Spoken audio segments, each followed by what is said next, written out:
Hello everyone and welcome back to our YouTube channel. चलिए आज हम बात करने वाले हैं एंजाइना से रिलेटेड। हमने स्टार्ट किया था सीवीएस में हम हाइपरटेंशन पूरा कर चुके हैं और आज हम बात करेंगे एंजाइना के बारे में।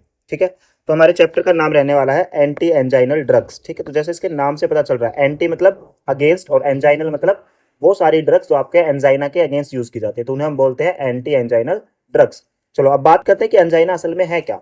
ठीक है जी, तो एंजाइना को हम तोड़ के देखते हैं। तो एंजाइना हमारे दो शब्दों से मिलकर बना है, एंजाइना एंड पेक्टोरिस। एंजाइना का मतलब होता है, एंजाइना जो आया है हमारा वो एंजीर शब्द से आया है, और पेक्टोरिस का मतलब होता है चेस्ट। ठीक है, तो एंजीर का मतलब होता है टू स्ट्रेंगुलेट, यानी कि किसी भी प्रकार के काम को करने में मशक्कत करना, यानी कि जैसे हम लोग सांस लेते हैं, सांस लेने में प्रॉब्लम होना है ना, दम घुटना, इस प्रकार की जो चीजें हैं उनके लिए वर्ड यूज किया जाता है हमारा स्ट्रेंगुलेट। तो यहाँ पे स्ट्रेंगुलेट का अर्थ क्या हुआ कि जब आप सांस लेते हैं या हमारा हार्ट बीट करता है, हार्ट को अपना काम करने में मशक्कत करनी पड़ती है, उसमें थोड़ी मेहनत करनी पड़ती है, तो वहां से हमारा वर्ड आया स्ट्रेंगुलेट, या फिर हम कहो एंगिर यानी कि एंजाइना। तो एंजाइना पेक्टोरिस का मतलब हुआ चेस्ट के अंदर घुटन जैसा एहसास होना, यानी कि चेस्ट के अंदर पेन होना, स्ट्रिंगलिंग पेन होता, निडल जैसे सुई चुभती है ऐसा पेन होता है। चलिए जी, फर्स्ट इसे किसने डिस्क्राइब किया था? फर्स्ट डिस्क्राइब्ड बाय विलियम हैबर्डन, यानी कि सबसे पहले इस डिजीज को डिस्क्राइब किया था विलियम हैबर्डन ने। मतलब इस डिजीज को सबसे पहले नहीं, इसको ऐसे कहेंगे कि इसको सेपरेट डिजीज के तौर पे सबसे पहली बार किसने नाम दिया था? दैट इज विलियम हैबर्डन ने दिया था। उसके बाद चलिए स्टार्ट करते हैं, आगे क्या बता रहे हैं। Angina is the chief symptom of ischemic heart disease. Angina एक प्रकार का सिम्टम होता है किस चीज का? कि हार्ट के अंदर कोई भी इस्केमिक डिजीज है। इस्केमिक का मतलब हुआ ऑक्सीजन डिप्राइव्ड, यानी कि जहां पे ऑक्सीजन की कमी हो, तो वहां से आपका शब्द आया इस्केमिक का। तो एंजाइना को जो चीफ सिम्टम माना जा सकता है आपके इस्केमिक हार्ट डिजीज का, जो कि करेक्टराइज किया जाता है, यानी कि इसके सिम्टम्स क्या क्या हो सकते हैं? सडन, अचानक से, सीवियर, बहुत ज्यादा डिस्कम्फर्ट होना या फिर पेन होना। अचानक से बहुत ज्यादा डिस्कम्फर्ट का अनुभव होना या फिर पेन का एहसास होना, आपका क्या कहलाता है? आपका एंजाइना। ठीक है जी, but large number of patient may not experience any pain. बहुत सारे पेशेंट के अंदर, जनरली ज्यादातर के अंदर तो इस पेन का एहसास होता ही नहीं है, इसलिए पता भी नहीं चल पाता कि एंजाइना है या फिर हमारे जो हार्ट के अंदर कोई प्रॉब्लम होने वाली है। और ये पेन आपका रेडिएट करता है टू द लेफ्ट शोल्डर। ये आपने बहुत सुना होगा, आपके लेफ्ट शोल्डर में, आपके लेफ्ट हैंड में रेडिएट करता है पेन, आपके हार्ट रिलेटेड डिजीज में, हार्ट अटैक में, एंजाइना में। तो यहाँ पे मेरा सवाल आपसे है कि ऐसा क्यों होता है? जब भी आपको हार्ट अटैक आना हो, कार्डियक अरेस्ट आना हो या एंजाइना हो, तो जो पेन है वो लेफ्ट आर्म में क्यों रेडिएट करता है, राइट साइड क्यों नहीं रेडिएट करता, या होता ही क्यों है? ठीक है जी, अगर आपको इसका आंसर पता है तो हमें कमेंट बॉक्स में जरूर बताएं। अगर नहीं पता है तो वीडियो के अंत तक बने रहे, हमें अंत में आपको जो है इस सवाल का जवाब देने वाले हैं। चलिए जी आगे चलते हैं। Heart receive 4% of cardiac output. हमारा जो हार्ट है वो 4% रिसीव करता है, किसका? कार्डियक आउटपुट का। अब हमारा हार्ट का काम क्या है? हमारा हार्ट जो है डीऑक्सीजनेटेड ब्लड को रिसीव करता है, फिर उसे लंग्स के पास भेजता है, लंग्स से ऑक्सीजनेटेड लेके आता है और फिर उसे पंप करता है पूरी बॉडी के अंदर। ठीक है, तो वही आपका कार्डियक आउटपुट है, जितना उसने बॉडी को आउटपुट दिया उसका 4%। ठीक है, जितना उसने टोटल जो ब्लड है हमारा ऑक्सीजनेटेड करके पंप कर रहा है, उसका 4% जो खुद के लिए यूज करता है। अब हार्ट खुद में कहाँ यूज करता है ब्लड को? एक तो प्रीलोड के लिए, यानी कि फिलिंग के लिए। जब आपका हार्ट है, हार्ट के, मैंने हाइपरटेंशन के अंदर प्रीलोड और आफ्टरलोड को अच्छे से समझाया था आपको। जब प्रीलोड हो रहा है, यानी कि एट्रिया के अंदर जब ब्लड की फिलिंग होती है, तो आपका एट्रिया स्ट्रेच होता है, तो वहां पे भी कुछ ना कुछ एनर्जी लगती है, तो वहां पे जो ब्लड यूज होता है वो होता है आपका प्रीलोड। आफ्टरलोड यानी कि जब उसे पंप करना होता है, पुश करना होता है, जब रेस्ट्रिक्शन है और उसे जो है पुश करना टुवर्ड्स द बॉडी, तो वहां पे भी जो है इसकी एनर्जी लगती है कुछ ना कुछ। टॉक्सिन कहाँ से आएगा? आपके ब्लड से ही आएगा। वो होता है आपका आफ्टरलोड। और हार्ट बीट, यानी कि हार्ट का काम क्या है? हार्ट बीट करना, ठीक है, पंप करना, कॉन्ट्रैक्ट करना। तो उसमें जो एनर्जी यूज होती है उसके लिए जब ब्लड लगता है वो आपका क्या होता है? हार्ट बीट, प्रीलोड और आफ्टरलोड, इन तीनों में लगने वाला जो ब्लड है वो आपका टोटल कार्डियक आउटपुट का 4% होता है, यानी कि 4% होता है। चलिए अब एंजाइना के जो टाइप की बात कर लेते हैं। तो एंजाइना में सबसे पहला टाइप आपका क्लासिकल एंजाइना, और क्लासिकल एंजाइना को जो है स्टेबल एंजाइना भी बोला जाता है। इसके बारे में जानते क्या है? तो पेन इंड्यूस्ड बाय एक्सरसाइज और इमोशन, या तो एक्सरसाइज की वजह से एक्सर्शन, किसी प्रकार का एक्सर्शन हो, आपका इमोशन हो, किसी प्रकार का प्रेशर फील होना, अब चाहे वो फिजिकल हो या मेंटल हो, उस प्रेशर के उसमें जो भी पेन होता है हमारा, उसे हम स्टेबल या फिर क्लासिकल एंजाइना के अंतर्गत रखते हैं। ठीक है, एक्सरसाइज की वजह से और इमोशन की वजह से हो सकता है। इसके अंदर क्या होता है? हमारी ऑक्सीजन डिमांड बढ़ जाती है। शायद मैंने आपको इसमें उसके बारे में नहीं बताया, चलो आगे है, इसमें हम देख लेते हैं, ऑक्सीजन डिमांड के बारे में बात कर लेते हैं आगे चल के। ठीक है, और दूसरा क्या हो सकता है? एक तो हमने बता दिया एक्सरसाइज और इमोशन की वजह से हो सकता है narrowing of coronary artery due to atherosclerosis. आपकी जो आर्टरीज है, आर्टरीज का काम क्या होता है? हार्ट से ब्लड को लेके जाना। ठीक है, तो जो लेके जाते हैं तो उनके अंदर क्या हो सकता है? एथेरोस्क्लेरोसिस हो सकती है। इसको यूं समझो कि उसके अंदर कोलेस्ट्रॉल डिपोजिशन हो गया और उसके अंदर, उस आर्टरी के अंदर, उस पाइप के अंदर जो है बहुत कम स्पेस बचा है ब्लड को फ्लो करने के लिए। ठीक है, उसकी वजह से भी हो सकता है आपका एंजाइना। आपके हार्ट को ब्लड रिसीव ही नहीं हो रहा, ऑक्सीजन रिसीव नहीं हो रही, एंजाइना जनरली है क्या, ये आपका हार्ट है। अब आपको ही पता है हार्ट ब्लड पंप करता है हमारी बॉडी में, ठीक है, सिंपल। अब हार्ट की जो वॉल्स हैं, हार्ट की जो सेल्स हैं, इनको खुद को भी तो ब्लड चाहिए, हार्ट की खुद की सेल्स को भी तो काम करने के लिए ब्लड चाहिए जो हमारा ऑक्सीजनेटेड हो। वहां पे अगर वो ना पहुंच पाए उसको हम बोलते हैं एंजाइना, ठीक है जी। अब देखो कोरोनरी आर्टरी, जिस प्रकार से आपकी वेन अलग अलग टाइप की होती है, superior when, vena cava, inferior vena cava और कोरोनरी वेना केवा, ये डीऑक्सीनेटेड ब्लड लेके आते हैं बॉडी से। इंफीरियर जो लोअर बॉडी पार्ट से लेके आती है, सुपीरियर जो अपर बॉडी पार्ट से लेके आती हैं, और कोरोनरी मतलब जो आपकी हार्ट से डीऑक्सीनेटेड ब्लड लेके आती है, हार्ट के जो सेल्स हैं उसके जो जो भी उसकी सेल्स हैं काम करने में लगी हुई हैं, वहां से जो लेके आती हैं उसे हम बोलते हैं कोरोनरी वेन या फिर कोरोनरी वेना केवा, ठीक है। उसी प्रकार जब पूरा का पूरा काम होने के बाद ये जो पूरी जर्नी होती है हार्ट के एक्टिविटी की, और उसमें कार्डियक वाले चैप्टर में देख सकते हैं, हमने अलग से वीडियो अपलोड किया है, तो आयोटा जब लेके जाता है तो आयोटा भी फर्दर जो है 3 पार्ट्स में डिवाइड होता है आपका, ठीक है। एक का काम क्या है, इंफीरियर बॉडी में लोअर बॉडी के अंदर ब्लड को लेकर जाना जो हमारा ऑक्सीजनेटेड हो चुका है। एक का काम होता है सुपीरियर यानी कि अपर बॉडी पार्ट्स में लेके जाना, हैंड हेड वगैरह में, शोल्डर वगैरह में। और एक का काम क्या होता है, हार्ट की सेल के अंदर ऑक्सीजनेटेड ब्लड सप्लाई करना। तो कोरोनरी वेन तो हार्ट से डीऑक्सीजनेटेड ब्लड लेके आई थी, और आपके जो कोरोनरी आर्टरी है वो हार्ट की सेल्स को ऑक्सीजनेटेड ब्लड प्रोवाइड करेगी, ठीक है जी। तो अगर उस कोरोनरी आर्टरी के अंदर कुछ प्रॉब्लम हो जाए तो हमारे हार्ट को जो है ऑक्सीजन नहीं मिल पाती है, जिस वजह से क्या हो सकता है, एंजाइना हो सकता है। कॉमन है, प्रेडिक्टेबल है, ये हम क्लासिकल के बारे में बात करते हैं। सेकंड टाइप हमारा वेरिएंट, वेरिएंट को हम प्रिंजामेटल एंजाइना के नाम से भी जानते हैं। ऐसा क्यों है, क्योंकि इसको डिस्क्राइब किसने किया था, मायरन प्रिंजमेटल ने इसको डिस्क्राइब किया था, तो उन्हीं के नाम पे इसका नाम पड़ गया Prinzmetal angina. Occurs at rest, generally rest के टाइम पे होता है, यानी कि आपने कई केसों में सुना होगा कि सोते सोते जो है किसी को हार्ट अटैक आ गया, सोते सोते प्रॉब्लम हो जाती है, आजकल काफी ज्यादा हो रही है, जिसका रिलेशन जो है कोरोना की हमारी वैक्सीन थी उनसे भी लेकर इसको कनेक्ट किया जा रहा है किसी ना किसी तरीके से। तो उसके लिए आप अलग अलग चीजें यानी कि आर्टिकल वगैरह पढ़ सकते हैं, किसी भी जो भी आपका सोर्स होता है, बेटर सोर्स जिस पे आप विश्वास करते हैं। अब ऐसे वैसे आर्टिकल से तो आप ना ही ढूंढे तो ही बेटर है। चलिए हम बात करते हैं जनरली कब होता है आपका ऑकर्स एट रेस्ट, रेस्ट के टाइम पे होता है, जब आप सो के उठते हो जनरली, या सोते सोते आपको हो जाता है। Cause by spasm of artery, आपकी आर्टरी की जो मसल्स हैं, आर्टरी की जो सेल्स हैं, उनके अंदर स्पाज्म हो जाता है, अकड़न हो जाता है, या उसकी फ्लेक्सिबिलिटी खत्म हो जाती है, वो पल्सेटिंग जो उसका बिहेवियर होता है, पुश करता है ब्लड को, उसका वो काम जब खत्म हो जाए तो जनरली क्या होता है, स्पाज्म ऑफ आर्टरी। थर्ड आपका अनस्टेबल, अनस्टेबल में क्या होता है, कॉम्बिनेशन ऑफ फैक्टर्स, अलग अलग फैक्टर्स होते हैं, उन सबका जो है मिला जुला असर आता है। Combination of factors like increase myocardial oxygen demand, coronary vasospasm and platelet aggregation, जो भी हमें बताया इसके अलावा प्लेटलेट का एग्रीगेशन हो सकता है। प्लेटलेट बहुत सारी एक साथ जगह इकट्ठी हो सकती हैं, एक जगह पे क्लम्प बना सकते हैं, तो उसकी वजह से भी आर्टरी के अंदर फर्दर जो आगे की तरफ पुश नहीं होगा हमारा ब्लड आगे फ्लो नहीं करेगा, तो जिसकी वजह से ऑक्सीजन नहीं पहुंच पाएगी हार्ट की सेल्स तक, और उससे भी आपका एंजाइना हो सकता है। ये हमारा डेंजरस होता है और रिक्वायर इमरजेंसी ट्रीटमेंट, उसी टाइम पे इस इमरजेंसी ट्रीटमेंट की जरूरत पड़ती है। हाँ देखो इसके बारे में बात कर रहा था मैं, ऑक्सीजन रिलेटेड। एंजाइना के अंदर क्या होता है, आपकी ऑक्सीजन की सप्लाई कम हो जाती है और ऑक्सीजन की डिमांड ज्यादा हो जाती है। ऑक्सीजन चाहिए ज्यादा, मिल कम रहा है। आप किसी भी इंसान से काम करवा रहे हो, उससे काम ज्यादा ले रहे हो, और ऊपर से आपने उसका खाना भी खत्म कर दिया, कम कर दिया, तो ऐसे में एक तो काम ज्यादा करवा रहे हो, वहां एनर्जी ज्यादा लग रही है, ऊपर से जो बची कुछ एनर्जी उसके बाद पहले मिल रही थी आपने उसे भी नहीं छोड़ा, ठीक है। तो यहाँ पे हार्ट के पास ऑक्सीजन की सप्लाई कम हो जाए और डिमांड बढ़ जाए, तब उस केस में हमारे पास हमें क्या होता है, एंजाइना होता है। अब ट्रीटमेंट क्या है, हम ऑक्सीजन की सप्लाई बढ़ा दे या फिर वर्कलोड को कम कर दे, ठीक है। ऑक्सीजन की सप्लाई बढ़ा सकते हैं और ऑक्सीजन की डिमांड को हम कर सकते हैं, यानी कि उसका वर्कलोड कम कर सकते हैं। चलिए जब ड्रग्स देख लेते हैं, कौन कौन सी ड्रग्स हैं जो डिजीज में हमारी यूज होती हैं। सबसे पहले आपके nitrates, calcium channel blocker, beta blocker and potassium channel opener, ये आपके ड्रग्स हैं, इन्हें आप याद कर सकते हैं। जो हम पीडीएफ जो हम लिंक में डाल देंगे आपको नीचे डिस्क्रिप्शन में। चलिए जी अब बात करते हैं इनके मैकेनिज्म की। तो नाइट्रेट्स का मैकेनिज्म क्या है, सबसे पहले नाइट्रेट्स को एंजाइना के अंदर इंट्रोड्यूस किया गया था 1879। नाइट्रेट्स आपके पहले भी थे, इसको यूज किया गया था एंजाइना के में जो एंटी एंजाइनल ड्रग के तौर पे, वो 1879 के टाइम पे यूज किया गया था। नाइट्रेट्स क्या करते हैं, नाइट्रिक ऑक्साइड को जनरेट करते हैं। ये मैंने पहले ही बताया कि जहां भी नाइट्रिक ऑक्साइड आ जाए वहां पे उसका काम क्या होता है, आपका डायलेशन करना, वेजो डायलेशन कराना, ठीक है जी। कहां से रिलीज होता है आपका ये, ब्लड वेसल से ही रिलीज होता है, और वहां पे क्या होती है आपकी ईडीआरएफ। ईडीआरएफ क्या होता है, endothelial derived relaxing factor, relax करता है, यानी कि डायलेट करेगा तभी तो रिलैक्सेशन होगी, ठीक है। तो ये क्या करेगा, डायलेशन करता है। कैसे करता है, एक्टिवेट ग्वानाइल साइक्लेज, ग्वानाइल साइक्लेज को एक्टिवेट करेगा, और ये क्या करेगा, साइक्लिक जीएमपी को बढ़ा देगा।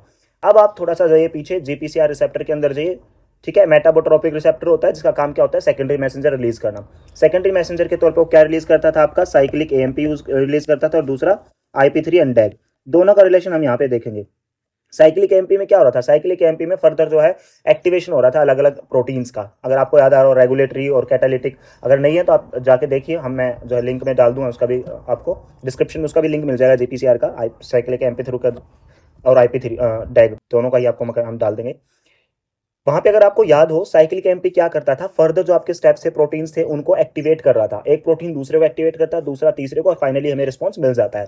तो एक्टिवेशन किस प्रकार से होता था, फॉस्फोरस ग्रुप प्रोवाइड करके, ठीक है, आप किसी को फॉस्फोरस प्रोवाइड करते तो एक्टिवेट हो जाता था, यानी कि फॉस्फोराइलेशन से। साइक्लिक एमपी के अपोजिट काम करता है आपका साइक्लिक जीएमपी। साइक्लिक एमपी में क्या होता था, फॉस्फोराइलेशन, फॉस्फोरस प्रोवाइड कर रहे थे, यहाँ पे क्या होगा, डीफॉस्फोराइलेशन, आप फॉस्फोरस उससे रिसीव करोगे, ठीक है, उससे रिमूव करोगे। अब वहां पे फॉस्फोराइलेशन की वजह से क्या हो रहा था, मसल्स के अंदर कॉन्ट्रैक्शन हो रही थी, तो यहाँ पे क्या होगी, रिलैक्सेशन होगा एक तरीके से, यानी कि मसल का जो टोन है वो कम हो जाएगा, मसल कॉन्ट्रैक्शन कम हो जाएगा। मसल कॉन्ट्रैक्शन कम होगा तो हार्ट का काम कम होगा, खत्म नहीं करना है, हार्ट का काम कम होगा, तो यानी कि आप एंजाइना से किसी न किसी प्रकार से उसे बचा सकते हैं। हो क्या रहा था एंजाइना के अंदर, हार्ट का काम बढ़ रहा था और ऑक्सीजन कम मिल रही थी उसे, ठीक है, हमने क्या कर दिया, उसका काम थोड़ा सा कम कर दिया, तो इस वजह से एंजाइना के अंदर कुछ रिलीफ मिल सकता है। ठीक है जी, तो एक तो आपका होगा डिफॉस्फोराइलेशन, क्या उसके बाद क्या होगा, मसल के अंदर कॉन्स्ट्रक्शन कम हुई तो उसका वर्कलोड कम हो गया। दूसरा क्या है, आईपी3 डैग के अंदर, अगर आपको याद हो आईपी3 और डैग में, आईपी3 क्या करता, डैग तो आपका वहीं रह जाता था, जो हमारी सेलुलर मेम्ब्रेन होती थी, आईपी3 अंदर एंटर करता था और वहां पे हमारी होती थी एंडोप्लाज्मिक रेटिकुलम, उसके ऊपर बाइंड होकर एंडोप्लाज्मिक रेटिकुलम से कैल्शियम चैनल को ओपन कर देता था, जिसकी वजह से बाहर आ जाता था हमारा कैल्शियम, सेल से बाहर नहीं, एंडोप्लाज्मिक रेटिकुलम से बाहर, है वो सेल के अंदर ही। कैल्शियम बाहर आके कैलमोडुलिन प्रोटीन के साथ क्या करता था, बाइंडिंग करता था, और कैलमोडुलिन प्रोटीन के साथ बाइंडिंग करके एमएलसी के जो हमारी चेन होती है उसे एक्टिवेट करता था, myosin light chain kinase reaction. अगर आपको याद है एक्टिन और मायोसिन का जो रिएक्शन चलती है, जिसकी वजह से क्या होता है आपका, इन प्रोटीन्स की वजह से मसल्स हमारी कॉन्ट्रैक्ट करती हैं। तो ये करता था कौन, हमारा आईपी3 और डैग, किस में होता था, साइक्लिक एमपी थ्रू के थ्रू होता था वो सब। लेकिन यहाँ पे क्या है, साइक्लिक जीएमपी है, ये अपोजिट काम करेगा, तो उस प्रोसेस को कम कर देगा, यानी कि कैल्शियम आयन की कंसंट्रेशन इसमें बढ़ रही थी, लेकिन इसमें क्या हो रही है, डिक्रीज हो रही है, और डिक्रीज होगा तो सारी की सारी प्रोसेस उल्टी होगी या फिर वो होगी ही नहीं, ठीक है, कैल्शियम चैनल हमारे ओपन ही नहीं हुए, तो कैल्शियम की कंसंट्रेशन कम होने की वजह से हमारा जो है कॉन्ट्रैक्शन भी कम होगा मसल के अंदर, और वर्कलोड भी ऑटोमेटिकली उसका कम हो जाएगा। ठीक है जी, तो इसे मैं कट कर देता हूँ, ये मैं सब समझाने के लिए था साइड में आपको। चलिए जी, कहाँ है, इसमें कट करने का ऑप्शन मुझे मिल नहीं रहा है।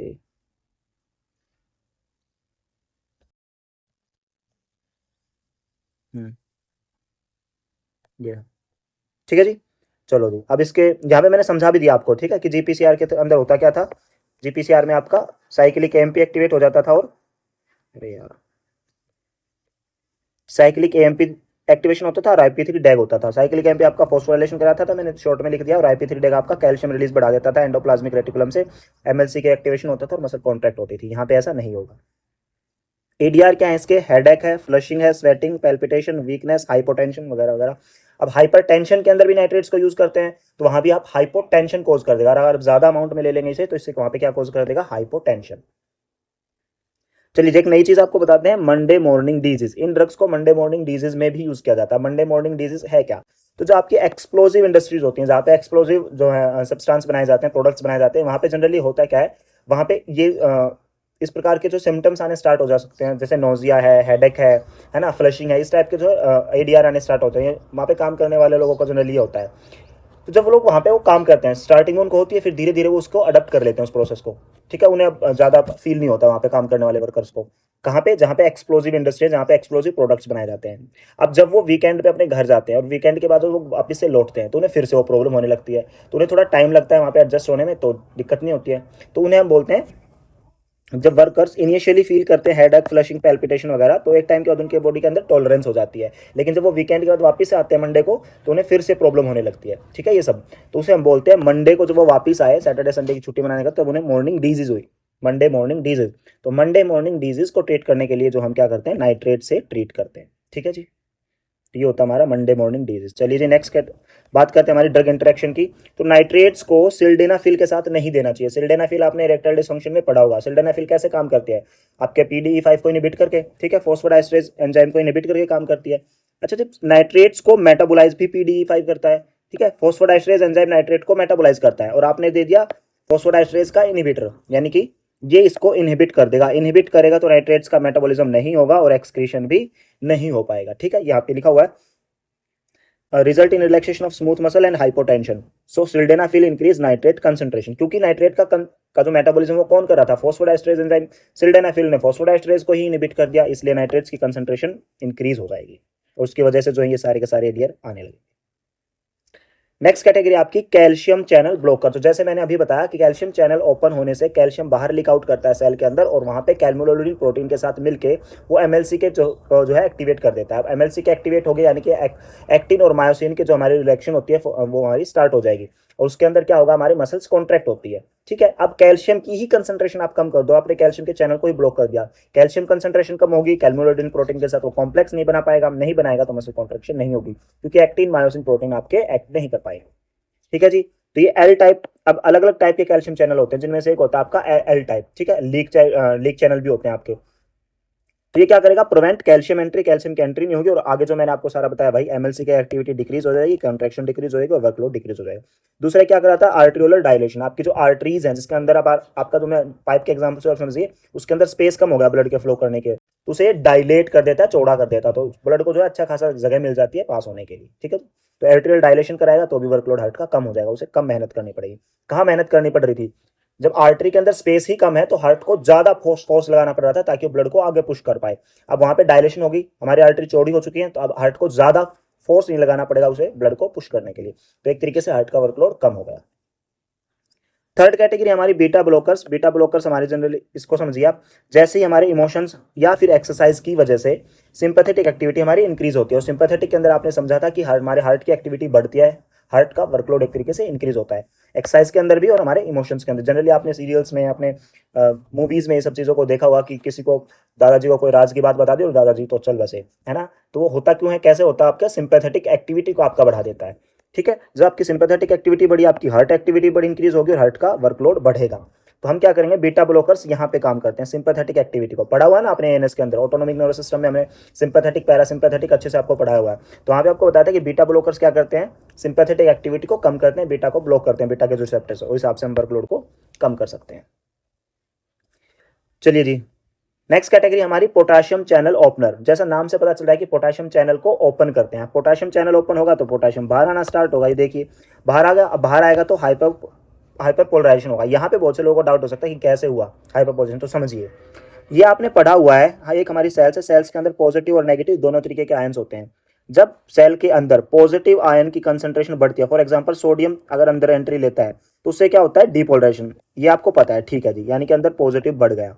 अगर अंदर क्लोराइड आयन आता है, ठीक है, अगर अंदर क्लोराइड आयन आता है तो अंदर नेगेटिव बढ़ गए, नेगेटिव बढ़ गए तो उससे क्या होता था, हाइपर पोलराइजेशन। ठीक है जी, ये भी हमें पता है कि उससे हाइपर पोलराइजेशन होता है। अब इसके अपोजिट काम हो, अपोजिट मतलब यानी कि ये तो आपको पता है कि सेल के अंदर क्या क्या हो रहा है।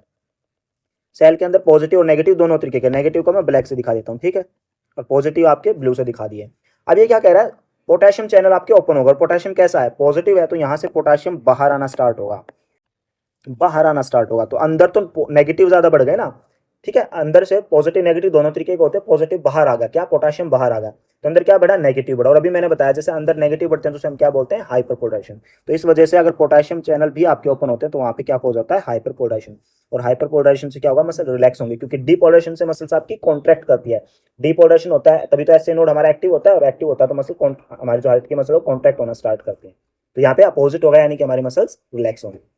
हार्ट की मसल्स रिलैक्स होंगी तो हार्ट का वर्कलोड कम होगा, काम कम करेगा, और ऑक्सीजन की डिमांड वहां पे भी कम हो जाए। ठीक है जी, चलिए नेक्स्ट है नॉन फार्माकोलॉजिकल। अभी तो हमने समझा कि ड्रग से, हम ड्रग थेरेपी से कैसे ट्रीट कर सकते हैं एंजाइना को। नेक्स्ट है हमारा नॉन फार्माकोलॉजिकल ट्रीटमेंट। दो तरीके हैं, एक तो है हमारा एंजियोप्लास्टी और दूसरा हमारा बाईपास। सबसे पहले पढ़ते हैं एंजियोप्लास्टी। एंजियोप्लास्टी के अंदर आप लोगों ने सुना भी होगा, देखा समझ, सुना भी इसके बारे में काफी। इसके अंदर स्टंट डलते हैं। स्टंट कैसे काम करता है, इसको देखिए, जो हमने रेड कलर से दिखाया, इसकी फॉर्मेशन कुछ ऐसे होती है, इसके आगे जो है जालीनुमा कुछ स्ट्रक्चर लगा होता है जो अंदर जाके ओपन होता है। ठीक है, ये हमारी आर्टरी है, ब्लू कलर से हमने जो है इसमें प्लेग डिपोजिशन दिखाया हुआ है, इसको समझिए, ये हमारा कोलेस्ट्रॉल या किसी प्रकार की जो है ऑब्स्ट्रक्शन इसके अंदर, और ब्लड के फ्लो को ये रोक रहा है। तो ये अंदर जाएगा और अंदर जाके क्या करेगा, ये ओपन हो जाएगा। ठीक है, ये हमारा स्टंट था, अंदर जाके ओपन होगा। तो ये क्या करता है, वाइडनिंग ऑफ आर्टरी कर देता है, आर्टरी को चौड़ा कर देता है। ठीक है, तोड़ देता है जो भी प्लेग फॉर्मेशन है, और आसानी से जो हमारा ब्लड फ्लो हो जाता है। येलो कलर से मैं ब्लड फ्लो दिखा देता हूँ, और ब्लड फ्लो का अच्छे से रास्ता मिल जाता है। तो एक तरीका तो होगा हमारा एंजियोप्लास्टी का। अब दूसरा समझिए बाईपास। बाईपास में क्या हो रहा है, देखो ये हमारा हार्ट है। अब हार्ट में देखो, ये आपकी जो रेड कलर से दिखा हुई है, क्या आपकी कोरोनरी आर्टरी, ये आपकी कोरोनरी आर्टरी है। ठीक है जी, ये आपकी कोरोनरी आर्टरी आपको दिख रही है। इसमें कहीं पे यहाँ पे जो है क्लोट आ गया, यहाँ पे आ गया क्लोट, वहां पे यानी कि क्लोट आ गया, उसके आगे तो ब्लड फ्लो हो नहीं सकता, और जहां ब्लड फ्लो नहीं होगा वहां से, जहां जिन सेल्स को ब्लड रिसीव हो रहा था उनको ब्लड नहीं मिला, यानी ऑक्सीजन नहीं मिली। ऑक्सीजन ना मिलने की वजह से आपका जो वहां पे क्या हो सकता है, इन्फ्रेक्ट हो सकता है। इन्फ्रेक्ट क्या हो सकता है, इन्फ्रेक्ट किसे बोलते हैं, एक ग्रुप ऑफ टिश्यू होता है, क्लम्प होता है जो जिनकी जो डेथ हो चुकी हो, ठीक है। अब ठीक है, यहाँ पे क्लम्प फॉर्मेशन हो गया, यहाँ पे इनफ्रेक्ट बन गया हमारा, ये इनफ्रेक्ट है हमारा, जो जिसे ब्लैक कलर से दिखाता हूँ, ये हमारा इनफ्रेक्ट हो गया, ठीक है जी। अब अगर हम क्या करें, क्योंकि प्रॉब्लम तो इस आर्टरी में आई थी, इस आर्टरी के अंदर क्लोट फॉर्मेशन हुई थी, हम इसको कनेक्ट कर दे डायरेक्ट इन सेल को किसी और आर्टरी से, ठीक है। इसको मैं ब्लू कलर से दिखाता हूँ यहाँ पे, इसको अगर हम कनेक्ट कर दे किसी अदर आर्टरी से जिसमें कोई क्लोट फॉर्मेशन नहीं हुई है, तो इसमें जो है ब्लड सप्लाई हमारी कंटिन्यू हो जाएगी। अब डिपेंडिंग ऑन द सेल्स कि हमारे सेल्स का नेचर कैसा है, क्या वो रिवर्सिबल है, अगर उनमें हम ब्लड जो फ्लो है दोबारा से कंटिन्यू कर दे तो क्या रिवर्सिबल है, यानी कि कॉन्शियसनेस वो गेन कर लेंगी, अगर ऐसा है तो ये इनफेक्ट हमारा ट्रीट हो सकता है। तो इसे हम बोलते हैं बाईपास ऑफ कोरोनरी आर्टरी। एक आर्टरी के अंदर क्लोट फॉर्मेशन हो गई थी, यानी कि रास्ता रुक गया था ब्लड फ्लो करने का, तो उस आर्टरी को हमने, उन सेल्स को हमने दूसरी आर्टरी के थ्रू कनेक्ट कर दिया, ठीक है जी। तो इसे हम बोलते हैं बाईपास। अब देखते हैं कॉम्बिनेशन थेरेपी। नाइट्रेट्स को बीटा ब्लॉकर के साथ दोगे तो इंक्रीज हो जाएगा इफेक्ट, क्योंकि बीटा ब्लॉकर एक्सरसाइज में और हमारी इमोशंस के अंदर जो हमारी सिंपैथेटिक एक्टिविटी बढ़ रही थी, हार्ट की एक्टिविटी बढ़ रही थी, वहां पे हम बीटा ब्लॉकर्स दे रहे थे। और नाइट्रेट्स हमारा डायलेशन कराता है, ठीक है, डीफॉस्फोराइलेशन के थ्रू कराता है, और दूसरा हमारा क्या था, कैल्शियम की कंसंट्रेशन को कम करके कराता है, ठीक है, यहाँ भी दे सकते हैं। तो इफेक्ट एडिटिव आएगा। दूसरा हमारा नेफिडिपिन और बीटा ब्लॉकर, बीटा ब्लॉकर का भी बताया, नेफिडिपिन का कैल्शियम चैनल ब्लॉकर है, तो कैल्शियम चैनल ब्लॉक होंगे तो कैल्शियम कंसंट्रेशन कम होगी और क्लैमिडोडिन के साथ कॉम्प्लेक्स नहीं बनेगा, ठीक है। एक्टिन मायोसिन की जो भी रिएक्शन हो रही थी वो नहीं हो पाएगी और मसल कॉन्ट्रैक्ट नहीं करेंगे, तो दोनों का भी एडिटिव इफेक्ट आएगा एंजाइना को ट्रीट करने में। ऐसे ही नाइट्रेट का और कैल्शियम चैनल ब्लॉकर का, नाइट्रेट्स आपका डायलेशन कराएगा। अगर हम इन तीनों ही ड्रग्स को एक साथ दे दे तो क्या होगा, तो तीनों ड्रग का जो है, पहली बात तो हम तब देते हैं जब ड्यूअल थेरेपी काम की ना हो, डबल कॉम्बिनेशन हमारा काम ना करो, तब हम ट्रिपल कॉम्बिनेशन देते हैं। पहली बात तो ये बहुत डेंजरस होता है, और इसे दिया कब जाता है, जब दो ड्रग का कॉम्बिनेशन हमारा वर्क ना करो, काम ना करो, ठीक है। तो ये था हमारा एंजाइना के बारे में, आई होप आपको समझ में आया होगा। अगर फिर भी आपको कोई प्रॉब्लम लगती है तो सबसे पहले मैं आपको यही रिकमेंड करूंगा कि एंजाइना पढ़ने से पहले, हार्ट की कोई भी प्रॉब्लम हो, चाहे वो हाइपरटेंशन हो, आपका कार्डियक हार्ट फेलियर हो, आपका एंजाइना हो, तो सबसे पहले सीरियस से पहले आप हार्ट की वर्किंग को समझिए, हार्ट की जो फिजियोलॉजी है वो कैसे काम करती है, सबसे पहले उसको समझिए। और वो बकायदा हमने वीडियो अपलोड की हुई है, उसका भी लिंक आपको डिस्क्रिप्शन में मिल जाएगा। तो सबसे पहले आप हार्ट की फंक्शनिंग के बारे में पढ़िए, हार्ट के स्ट्रक्चर के बारे में पढ़िए, उसके बाद आप जो है इस यूनिट को डील करिए, जो भी आपकी हाइपरटेंशन है, एंजाइना, 2 वीडियो हम अपलोड कर चुके हैं। नेक्स्ट में हम कोशिश करेंगे रिदमिया वगैरह लेके आने की। तब तक के लिए आप बने रहिए, वीडियो को शेयर कीजिए आप सभी दोस्तों के साथ जो भी आरआरबी, डीएसएसबी या फिर जीपेट के लिए तैयारी कर रहे हैं, जिनके कंसेप्ट क्लियर नहीं है या किसी प्रकार की समस्या से जूझ रहे हैं, यानी कि आपके पास इतना समय नहीं है कि आप प्रॉपर जो है कंसेप्ट बिल्डिंग के लिए बड़ी बड़ी बुक्स को पढ़ो, तो हम आपको शॉर्ट में डिटेल्ड आपको जो है इन्फॉर्मेशन प्रोवाइड करने की कोशिश करते हैं।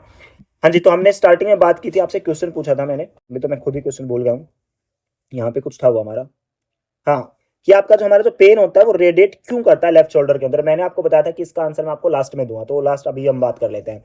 ऐसा क्यों होता है, देखिए ऐसा इसलिए होता है कि हमारी नर्व्स के थ्रू ही हमें हमारे ब्रेन के अंदर मैसेज पहुंचता है कि क्या क्या प्रॉब्लम्स हमारी बॉडी में चल रही है।